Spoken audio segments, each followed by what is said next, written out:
Bang, beras habis, lauk nggak ada, minyak juga udah habis. Aku mau masak apa kalau semua bahan makanan pada habis? Sabar Saroh, aku juga pusing. Kerjaan lagi sepi, nggak ada yang nyuruh aku buat kuli. Kamu selalu bilang sabar, sabar. Besok listrik juga mau diputus. Utang udah di mana-mana. Aku ngerti, aku cuma nggak mau kita begini. Aku udah keliling cari kerjaan tambahan, tapi belum ada. Aku capek bang, hidup miskin itu serba susah. Belum lagi dipandang rendah sama orang lain. Aku janji, aku bakal terus usaha. Besok aku mau coba ke pasar, mungkin ada rezeki di sana. Jadi tukang angkut belanjaan atau apa aja. Yang penting kita jangan putus doa. Doa, tapi kenyataannya tetap perut kita ini masih kosong. Belum lagi tiap hari dengar anak minta ini itu. Sementara aku gak bisa kasih apa-apa. Rasanya hati ini sedih bang. Aku tahu kamu capek, tapi percaya sama aku gak tinggal diam. Aku juga ingin lihat kamu dan anak kita bahagia. Gak kekurangan, cuma sabar sebentar lagi ya. Aku coba sabar, tapi entah sampai kapan aku kuat kayak gini. Bu, Siti mau berangkat sekolah, minta uang ongkosnya bu. Ongkos? Dari mana ibu punya uang? Jangan minta ke ibu aja pusing mikirin dapur kosong. Utang udah di mana-mana. Terus gimana bu?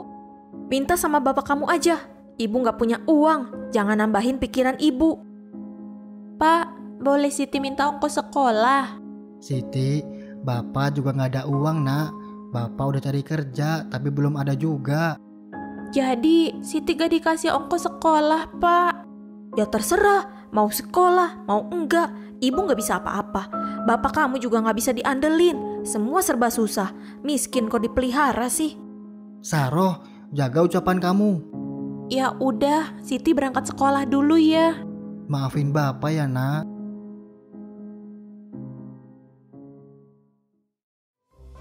Aduh ai, subscribe dong. Jangan lupa like, komen, dan share ya. Dah.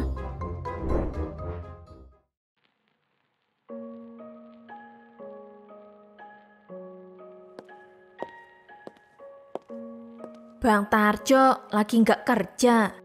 Iya Bang Udin, pusing saya. Udah beberapa minggu ini gak ada kerjaan bangunan. Proyek lagi sepi. Pantesan kayak yang lagi banyak pikiran. Ya gimana gak kepikiran. Di rumah beras habis, listrik belum bayar, anak mau sekolah gak ada ongkos, istri tiap hari marah terus. Saya bingung harus gimana Bang Udin. Berat ya, tapi Bang Tarjo jangan putus asa. Namanya juga orang hidup, rezekinya juga kadang naik turun. Saya udah keliling nyari kerjaan. Dari sini sampai kampung sebelah gak ada yang butuh kuli.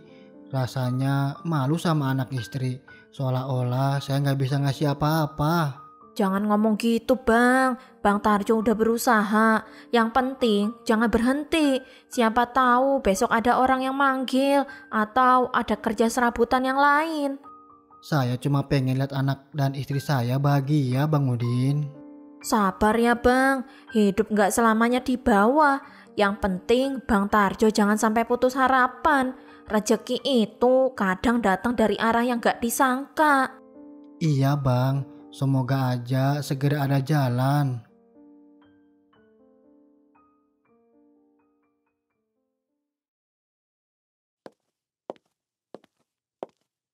Poyati lagi belanja ya? Iya, Pok. Lagi pengen es cekek ini. Siang-siang begini kan seger. Posaro, mau belanja apa nih? Mau belanja, tapi saya nggak bawa uang. Boleh hutang dulu gak? Nanti kalau Bang Tarjo udah dapat kerjaan, akan saya bayar. Ya udah Pok, ambil aja. Yang penting dicatat ya. Saya mau beras sama telur aja bang. Nggak berani banyak-banyak, takut numpuk hutangnya. Gak apa-apa Pok, nanti juga kan dibayar. Soalnya Bang Tarjo akhir-akhir ini lagi susah kerjaan. Nggak ada yang makin tenaganya, sedangkan perut harus terus diisi. Sabar, Pok. Doain aja terus itu lakinya. Iya Poyati. Bang Jupri, makasih ya. Saya pamit dulu. Jup, itu belanjaannya Posaroh biar saya yang bayarin ya. Kenapa Poyati nggak bilang langsung aja tadi ke Posaroh kalau mau dibayarin? Jangan Jup, jangan sampai Posaroh tahu kalau saya yang bayarin. Biar dia punya rasa tanggung jawab, mikirin utangnya. Kalau tahu ada yang nutupin, takutnya nanti dia kebiasaan. Iya juga. Jadi Jupri tetap catat hutang atas nama Posaroh ya. Iya Jup, catat aja utang Posaroh seperti biasa. Poyati baik banget deh. Saya sih sering dengar dia ngomelin Bang Tarjo. Saya juga kasihan sama mereka. Bang Tarjo kan rajin, tapi lagi sepi kerjaan aja itu dia. Saroh juga ya gimana, namanya juga perempuan. Kalau dapur lagi kosong ya hatinya juga pasti panas. Hidup juga kan gak selamanya susah. Yang penting mereka jangan pada saling nyalahin dah. Kudu saling ngertiin apa kondisinya.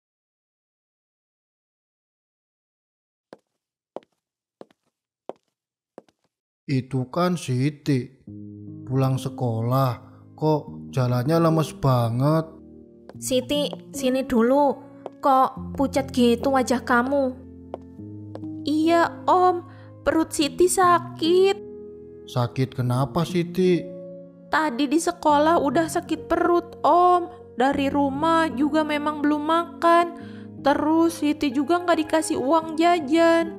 Astagfirullahaladzim. Jadi kamu seharian perutnya kosong? Iya, Om. Lain kali kalau ada apa-apa, Siti cerita aja ya. Siti malu, Om. Tiap hari kayak gini. Ibu juga sering marah-marah. Kasian banget ya, Jup. Siti harus nahan lapar seharian. Iya Bang Udin, Jupri juga sedih lihatnya. Tadi pagi ibunya Siti, Posaroh, datang ke warung. Dia ngutang beras sama telur, katanya buat masak di rumah. Aduh, ai. Bener-bener kasihan ya keluarganya Bang Tarjo. Om, Bapak sama Ibu bakal marah gak ya kalau Siti cerita begini ke orang lain? Gak apa-apa, justru kamu jangan dipendam sendiri. Siapa tahu kita bisa bantu kamu. Betul, kamu gak usah malu. Orang kampung ini banyak yang sayang sama Siti. Ya udah Job, ambilin makan sama minum. Nanti biar Udin yang bayarin.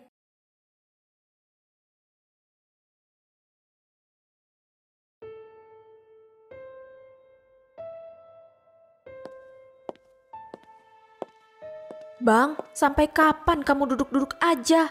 Cari kerja dong, makan doyan. Tapi nyari duitnya males banget. Aku udah kemana-mana Roh. Seharian tadi di pasar, tetap gak ada. Alasan melulu, orang lain bisa kerja, kenapa kamu gak bisa? Apa aku salah pilih suami? Nikah sama kamu cuma bikin hidup aku jadi sengsara. Jangan ngomong gitu Roh. Hati aku sakit dengarnya. Aku memang miskin, tapi aku gak pernah berhenti berusaha. Kalau rezekinya belum datang, apa aku harus maksa? Aku capek banget bang, capek. Setiap hari begini terus, mau makan gak ada, listrik nunggak, sekolah anak gak bayar-bayar, hidup aku penuh hutang, semua ini gara-gara kamu. Bu, Pak. Iya nak, kamu udah pulang sekolah? Udah Pak. Minggu depan sekolah ada ujian, Siti diminta bayar uang ujiannya sama bu guru. Uang lagi. Kamu kira ibu kamu ini mesin duit? Dari mana ibu bisa bayar? Ibu gak punya uang. Tapi bu, kalau gak bayar, Siti gak bisa ikut ujian. Kamu tahu gak, hidup kita makin berat gara-gara kamu juga. Uang sekolah, uang jajan, sekarang uang ujian. Kamu itu cuma nambahin beban aja di rumah ini. Saroh, jangan ngomong begitu karena kamu sendiri. Siti gak salah apa-apa. Dia sekolah biar nasibnya gak kayak kita. Tapi kenyataannya memang begitu. Tiap hari minta makan, minta jajan. Bapaknya sendiri aja gak mikirin. Semua beban dikasihin ke aku. Kalau begitu, Siti gak usah sekolah lagi aja bu. Siti bisa bantu ibu di rumah, entah jualan atau kerja cuci keliling. Siti, kamu fokus belajar aja ya. Kamu gak usah mikirin yang aneh-aneh. Doain Bapak supaya Bapak bisa mencukupi kebutuhan kalian.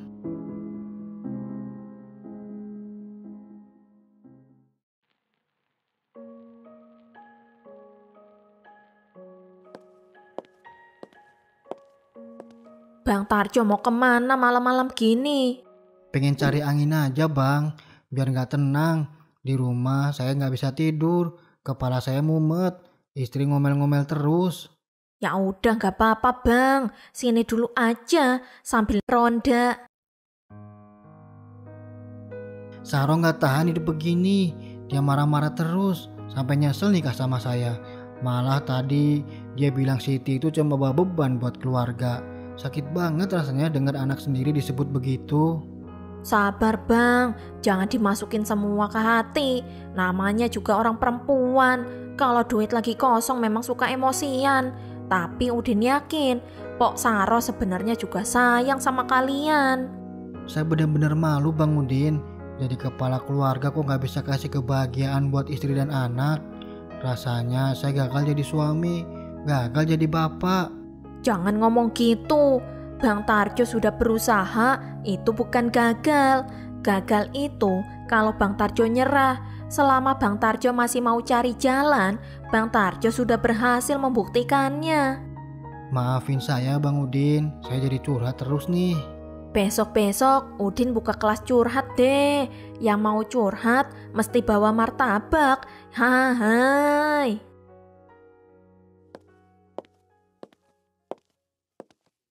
Permisi bapak-bapak. Mbak Imelda. Iya mbak, baru pulang kerja ya? Bang Udin suka nyindir deh, kan saya baru mau berangkat. Mari bang, saya udah telat nih.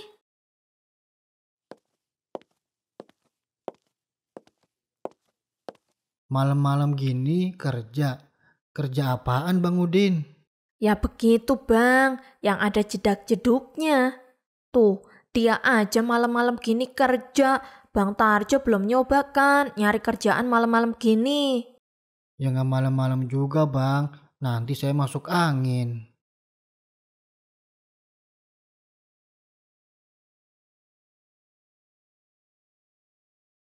Saya nggak tega lihat keadaan keluarga Bang Tarjo. Sudah berminggu-minggu dia nggak kerja. Istrinya pun tertekan, apalagi anaknya. Mau ujian sekolah tapi nggak ada biayanya. Betul Pak Rete, Bang Tarjo sering datang ke pos ronda. Wajahnya lesu. Dia cerita ke Udin, katanya sudah kemana-mana nyari kerja, tapi nggak ada yang mau pakai jasanya. Iya Pak RT, Posaro juga datang ke warung Jupri, dia ngutang belanjaan buat makan. Ya Allah, kasihan sekali.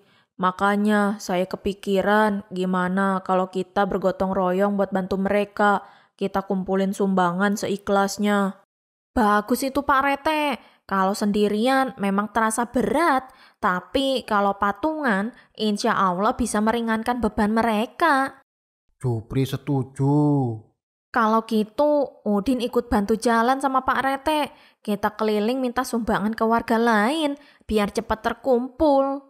Alhamdulillah, nanti sore kita keliling, Din. Semoga ini bisa bikin Bang Tarjo semangat lagi. Udin lihat dia orangnya rajin, cuma memang nasibnya lagi jatuh. Inilah gunanya kita hidup bertetangga, saling jaga, saling bantu. Semoga niat baik kita jadi amal kebaikan.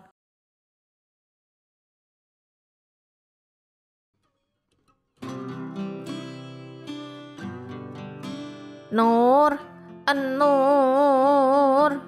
Kita mau manggil Poyati, Din, bukan mau ngelancongin si Nur.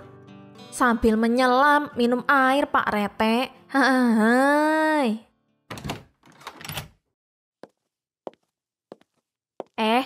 Ada apa ya Pak RT? Ini Po, saya mau minta sumbangan seikhlasnya buat bantu keluarga Bang Tarjo. Nah iya, boleh Pak RT. Saya juga sempat kepikiran, cuma saya juga lagi sibuk ini, jadi belum sempat ketemu sama Pak RT. Iya Po, kita bantu sedikit dari rezeki yang kita punya. Mudah-mudahan bisa membantu buat keluarga Bang Tarjo. Cuma saya lagi kagak ada uang cash ini Pak RT. Saya transfer aja tuh ya ke Pak RT. Iya gak apa-apa Po Yati. Po Yati sungguh mulia sekali hatinya. Bang Udin kagak usah muji-muji saya dah. Pasti Bang Udin juga ada maunya ini. Pasti mau nyariin si Nur ya. Udin mau titip salam aja ya Po. Tolong disampein ya Po. Jangan sampai enggak. Dah. Iya. Ntar saya sampein dah ke si Nur.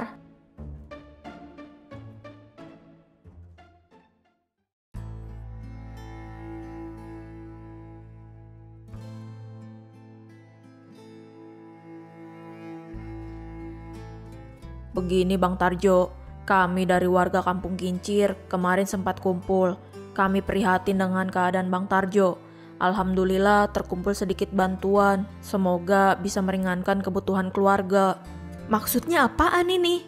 Ini cuma sedikit rezeki, Pok. Mudah-mudahan bisa membantu. Kalian mau menghina keluarga saya? Keluarga saya tuh gak butuh belas kasihan. Jangan bicara seperti itu, Saroh. Gak enak sama Pak RT dan Bang Udin. Mereka udah baik mau nolongin keluarga kita. Kami tidak bermaksud seperti itu, Po. Sesama tetangga, kita harus saling tolong-menolong bila ada yang kesusahan. Terima kasih ya Pak RT. Pak RT dan warga lainnya begitu perhatian dengan keluarga kami. Ini uangnya, Bang. Ya udah kalau maksa, saya terima nih. Aduh, dikira menghina, tapi uangnya diterima juga. Saroh jangan gitu, jangan langsung disambar begitu. Kamu ini gimana sih, Bang? Uang dikasih kok malah diem aja. Mereka aja maksa kok mau ngasih uang itu ke kita. Maafin si saya Pak RT, Bang Udin. Kenapa mesti minta maaf? Lebay banget sih, Bang. Sudah, nggak apa-apa Bang Tarjo. Uang itu memang untuk keluarga kalian. Jangan dianggap hinaan. Ini wujud kepedulian kami. Kita semua saudara di kampung ini. Iya, lagian warga ngasihnya juga ikhlas. Gak ada yang merasa berat. Jadi jangan dipandang rendah. Anggap saja itu rezeki dari Allah, tapi lewat tangan tetangga. Saya malu, tapi saya benar-benar berterima kasih. Warga Kampung Kincir sudah sangat peduli sama kami. Saya gak bisa balas apa-apa selain doa. Semoga semua yang membantu dibalas Allah dengan berlipat ganda. Jangan merasa malu, Bang. Justru kami bangga punya tetangga yang sabar dan selalu berusaha kayak Bang Tarjo.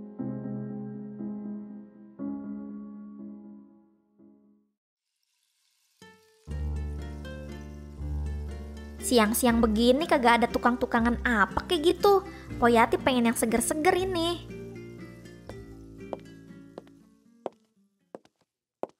Poyati lagi ngadem ya? Posaro, abis dari mana itu? Abis belanja kebutuhan ya? Oh, ini Poyati. Saya baru aja beli HP baru. HP baru? Beneran itu? Iyalah Poyati, masa bohongan? Kan malu juga kalau tiap ketemu sama ibu-ibu lain, HP-nya jadul, layarnya retak, kameranya burem. Sekarang saya mau gaya sedikit. Tapi kemarin kan Posaro habis dapat bantuan tuh dari Pak RT, hasil sumbangan warga. Jangan-jangan duitnya dipakai buat beli HP ya? Ya iyalah Poyati, dari mana lagi saya punya duit sebanyak itu? Kalau nunggu Bang Tarjo kerja, entah kapan dapatnya. Lagian saya juga butuh hiburan. Hidup susah begini, kalau nggak ada HP bisa tambah stres saya. Astagfirullahaladzim, Posaro bagaimana sih? Itu warga kan ngumpulin duit buat membantu kebutuhan Posaro, buat bayaran sekolah bocah. Ini malah dipakai buat beli HP. Kenapa emangnya? Itu kan bantuan buat keluarga saya. Terserah saya dong mau pakai buat apa. Lagian anak saya juga butuh HP buat belajar online. Nggak salah kan? Ya kagak ngapa-ngapa. Maksudnya kan biar dipakai buat yang lebih penting. Poyati nggak usah ikut campur deh. Itu urusan keluarga saya. Saya nggak minta Poyati buat bayarin kan? Justru saya ngomong begini karena saya peduli. Kalau warga tahu duit bantuannya dipakai buat beli HP, bisa malu besar keluarga empok. Apalagi Bang Tarjo itu orangnya sabar, bekerja keras, tapi bisa rusak nama baiknya gara-gara keputusan empok. Saya cuma pengen sekali aja saya ngerasain hidup senang. Tiap hari hidup saya miskin terus. Saya ngerti, Pok, tapi caranya bukan begitu. Seneng sesaat kagak bakal nutupin perut yang lagi kosong. Ingat sama keluarga, Pok. Jangan sampai cuman karena keinginan empok nih, mereka pada jadi korban. Udah Poyati, gak usah repot-repot nyeramahin saya. Saya lagi menikmati hidup. Bener-bener ya ini orang, ampun dah ah.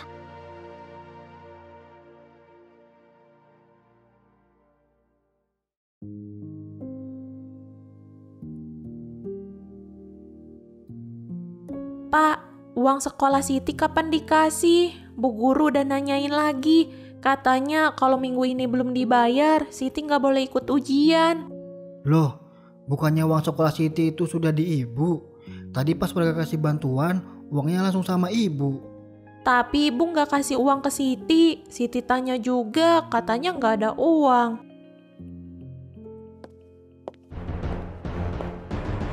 Saroh, itu HP siapa? HP baru? Dari mana kamu bisa beli HP? Iya nih, HP baru. Bagus kan? Kamera bening, bisa buat foto-foto, main sosial media. Dari mana uangnya, Roh?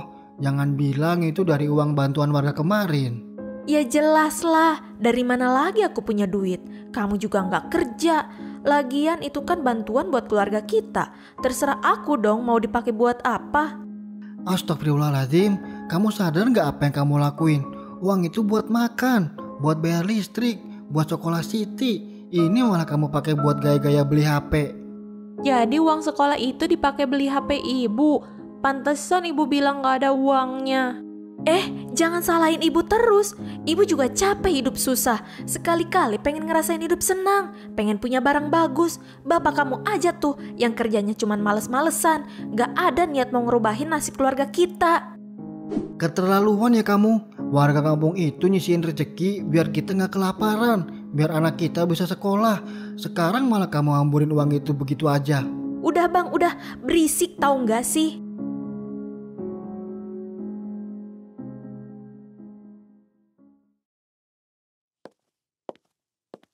Pagi-pagi udah di warkop aja Bang Udin. Lagi nyantai bentar Pok Yati. Oh iya Pok, ada Nur gak di rumah? Udin kok jarang lihat dia akhir-akhir ini. Ah, basa-basi banget. Biasanya juga saling nelpon. Biar kita makin akrab Pok Yati. Hahaha. Bang Jupri, saya mau ngutang lagi, boleh nggak? Saya pengen mie instan. Nanti saya bayar kalau udah ada duit. Utang saya yang sekarang digabung aja sama yang kemarin. Kok ngutang, Pok? Kemarin kan baru dapat uang dari warga. Harusnya bisa dipakai buat beli kebutuhan dan bayar utang. Kan cuma utang bentar, Bang. Nanti juga saya bayar. Bukannya beli beras, malah beli HP. HP baru? Iya, kemarin saya ngeliat sendiri. Dan dia juga pamer itu HP. Padahal warga kasihan itu ngumpulin duit sumbangan. Malah dipakai buat gaya-gayaan. Jupri, bukan gak mau nolong, tapi utang itu ya tanggung jawab. Jupri juga jualan untungnya dikit. Kalau diutangin terus, modalnya habis, Pok. Ya udah Bang, saya nggak jadi ngutang. Kalau lapar makan aja itu HP-nya, Pok. Urusan perut aja belum selesai, pakai segala mikirin gengsi. Kalau ini sih ekonomi sulit, gaya selangit.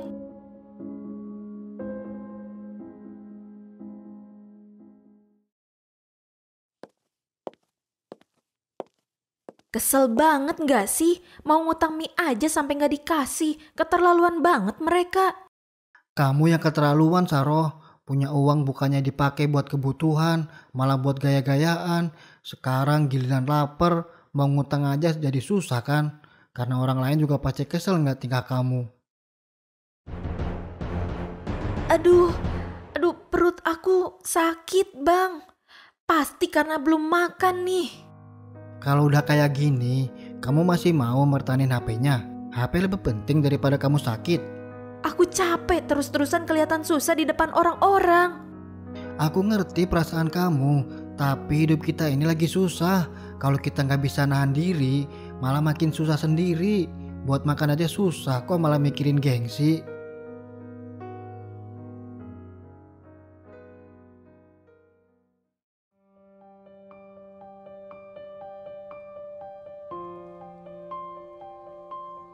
Aku minta maaf ya Bang, aku kebawa nafsu. Ternyata punya HP baru gak bikin masalah selesai, malah nambahin beban. Kalau gitu nanti HP-nya mau aku jual lagi aja Bang. Yang penting sekarang kamu sadar, kita ini harus bisa prihatin. Hidup gak selamanya seneng-seneng, harus tahu diri sama keadaan. Iya Bang, nanti uangnya langsung dibeliin beras sama buat bayaran sekolah Siti. Aku akan pergunakan uang itu dengan sebaik-baiknya. Alhamdulillah kalau kamu ngerti. Aku tiap hari mikirin gimana caranya biar keluarga kita gak kelaparan. Jangan sampai perjuanganku sia-sia cuma gara-gara gengsi. Aku janji mulai sekarang akan lebih mikirin kebutuhan daripada keinginan. Itu baru istri yang ngerti keadaan. Kita hidup sederhana aja dulu. Rezeki itu ada waktunya. Yang penting kita sabar dan berusaha.